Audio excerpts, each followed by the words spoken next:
It's been a long time since I've been this excited for a game, and if you've played a game, you know exactly what I'm talking about. That game that sticks in your brain, eating away at your thoughts because it's just so intriguing. For me, right now, that game is Dispatch. Hands down, one of the most perfectly paced video games I've ever played. I originally picked it up for its 9.4 out of 10 IMDb rating, not thinking much of it. Next thing I know, I've beaten all 6 episodes in one day, which is like, I don't know, 5 hours of gameplay? What can I say? This game is like crack and dopamine mixed together, and judging by online chatter, I'm not alone in thinking that. But why?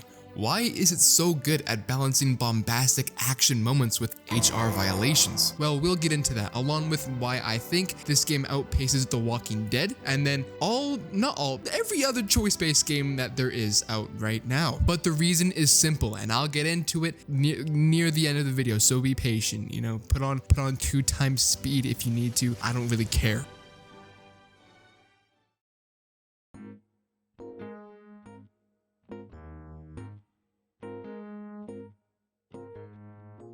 If somehow you don't know anything about Dispatch, let me give you a quick synopsis, spoiler free. The game follows you, Aaron Paul, once a great hero that eventually falls off for a reason I can't get into. Following this fall off, a woman named Blazer offers to get you back into the superhero game. In exchange for dispatching and mentoring some of our rookie heroes, SDN can make you Mecha Man again. You got 7 heroes, a ginger, the whole suite of people to fix up into a badass group of crime-fighting heroes. Problem is, these guys are actually criminals, and that is not good, as their whole shtick is to stop criminals, so, you know, creates an interesting dynamic throughout the entire game. Most people will look around this room and see a bunch of villains. Not even the super kind, just plain ass, run-of-the-mill, vanilla f***ing villains. This game is very comedic and well written, and I enjoyed every well, except for a couple parts. And honestly, I just had such a great time playing it. That's pretty much the, you know, the TLDR, don't give a shit version of the video, so you're welcome. Now we're heading into spoiler territory. There is no turning back. If you don't click off the video, you will get spoiled. Dispatch, The Walking Dead, all those games, you know, just click off the video if you don't want to get spoiled. And all right, countdown is over. All right, so you're okay with getting spoiled. Nice. Oh my God. Now I'm gonna get into what I love about this game, nitty gritty. But bada bing, bada boom. In order to understand my love for this game, we need to take it back to another choice-based game. This one being The Walking Dead New Frontier. We will be comparing 2 certain parts that illustrate the strengths of Dispatch along with the weaknesses of most choice-based games. So, without further ado, let's get started. The Walking Dead New Frontier, Episode 1, we're introduced to these random characters. I'm not even gonna get into them because as a Walking Dead Telltale fan, they literally don't mean anything, so I'm just gonna skip past that part. You spend maybe like 30 minutes getting to know them, and near the end of the first episode, out of nowhere, boom, your brother's daughter gets shot. There's no suspense, there's no build up towards this moment, it's just shock value followed up with quite possibly the worst way to kill off a character in any video game. Now I want to make it clear that killing off a character in a video game or a choice video game is not a bad thing at all, because when utilized correctly, it can create some truly unforgettable moments like Lee, for example. But I find that this issue only stems in choice-based games where the writing and pacing is not particularly good. Since these games don't rely on intriguing combat, it forces the devs to keep the player intrigued through sheer storytelling and writing. And sometimes when a game doesn't want to properly create a well-balanced and, you know, fully realized character because it's really f***ing hard, they may resort to cheap shock humor stuff, only there to keep you intrigued. It's meaningless and it only serves as a stay tuned, you know, kind of thing. And I get it. Sympathy and connection is the hardest thing to get right in any video game, point blank period. But if you can't do it, what's the point of making a choice-based game in the first place? I don't understand it whatsoever, and as a huge Telltale-like games fan, it really bummed me the f*** out when more and more games have done the same exact thing. This is where Dispatch comes in.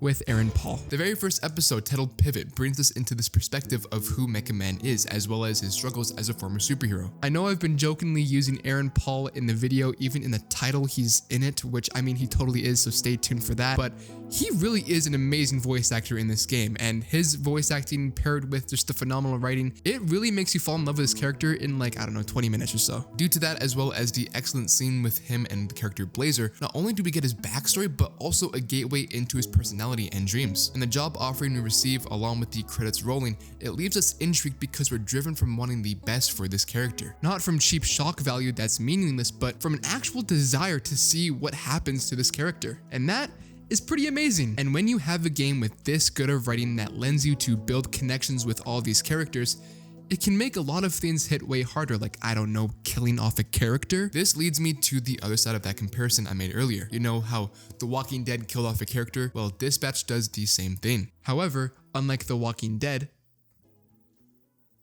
this game earns it. Keep up. No!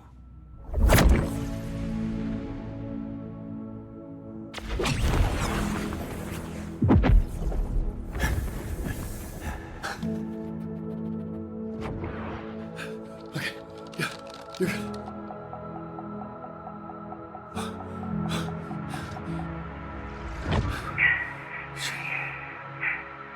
Okay.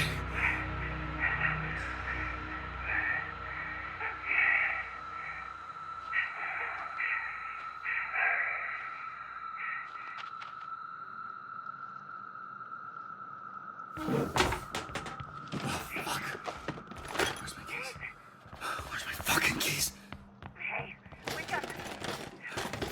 No, don't fucking do this, please. Please, Chase. Please. While making this video, it's probably gonna be coming out before the game wraps up with its final 2 episodes, but I wanted to make this video now as evidence for my point. Chase dying was undoubtedly sad and heroic, but since we got to know who he was throughout the entire game, it made his death hit that much harder. That's the difference between a death like this versus The Walking Dead: A New Frontier. One can lead to frustration and a manipulated sense of intrigue for what's about to happen next, while the other builds intrigue on the basis that you actually give a f about what's happening in the game. A great way to tell the quality is just to see what people online are saying. And everywhere that I can find, people are sad, and with that becoming more immersed within the story. Seeing the community as well as myself become fully immersed into this game is a truly beautiful experience. From simple, dumbass shit like the comparison of 2 separate female superheroes, which I will not even mention at all because I want ads on the video, and serious shit like Chase's death and Invisigal's backstory or whatever trauma she has. It's just such a brilliant balance that not only choice games often get wrong, but just video games entirely. And I forget if I touched on this earlier, but that's to be expected. It's really hard to build a deep connection with characters because it requires such a high quality amount of writing, but Dispatch just does it so well. Like if in the last 2 episodes, a notable hero or character dies, I will probably cry and be sad like a little bitch. But that just goes to show the importance of a game allowing you to build connections with characters. It's the reason we remember great characters like GLaDOS, Voss, Ellie, Joel, Kratos, because the building of their character through pure writing shines through it all. And that's exactly what Dispatch does, and that's exactly why it works as such a great game entirely. Even if the last 2 episodes aren't released, every interaction, every joke, every serious moment all works together to make you care. It's not just about big set pieces or flashy action sequences or HR violations. It's about why those moments matter. When a character you've come to know and love is suddenly in danger, it carries weight far more because not only does it rely on your choices, but these choices are applied to a fully realized character. That's why I can say with total confidence that Dispatch outpaces most choice-based games along with a lot of normal video games entirely. When it comes to pacing, writing, emotional resonance, the story moves you, the characters move you, and the combination is what keeps you hooked. Not a stupid undeserved, shock value kill. That's not what keeps you intrigued, just pure skill through emotional storytelling. And that is rare, I think, nowadays. And it's why this game has me so hyped for whatever comes next. Thank you so much for watching my video. Sorry it was so fucking early. This game is amazing. I love it. You probably love it. If you don't, you're probably writing a very aggressive comment my way at this instant, and I'm very excited. And hey, Adhoc, if you pull a Game of Thrones on us and you make the last episodes really terrible, then I will come for you. But if it's good, I'll make a 3-hour video essay about the subtlety of the air in the building. Anyway, I love y'all so much. Thank you so much for watching. Leave a like and subscribe if you thought anything was worth the 9 minutes of your time. Much love, brochachos. Stay safe, and remember to always